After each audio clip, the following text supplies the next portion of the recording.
আসসালামু আলাইকুম। সবাই কেমন আছেন? আশা করি আল্লাহর রহমতে সবাই ভালো আছেন। এই ব্লগটা হচ্ছে আমার ফার্স্ট ব্লগ।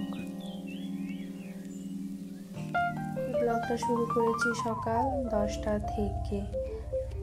তো আজকে আমি আপনাদের সাথে আমার দুপুরের রান্নাটাই শেয়ার করব। এখানে বেগুন ভাজির জন্য আমি একটু বেগুন নিয়ে নিয়েছি। তাতে আমি ভালো করে ধুয়ে এখন এটাকে আমি কেটে নিব।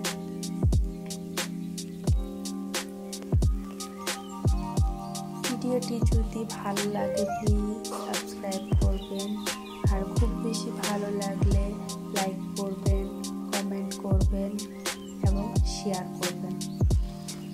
তো ভাজির জন্য আমার বেগুনগুলো কাটা হয়ে গেছে।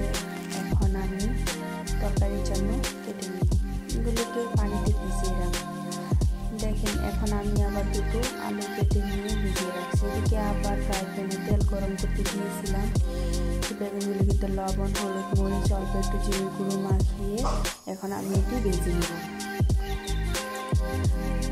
তো এটা আমি যখন উল্টিয়ে দিচ্ছি,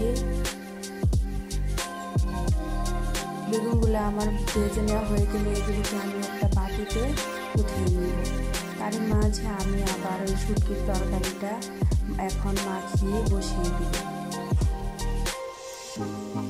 আর এই সাইডে আমার যে থালা বাটিগুলো হয়েছিল সেগুলো আমি ভালো করে ধুয়ে নিচ্ছি।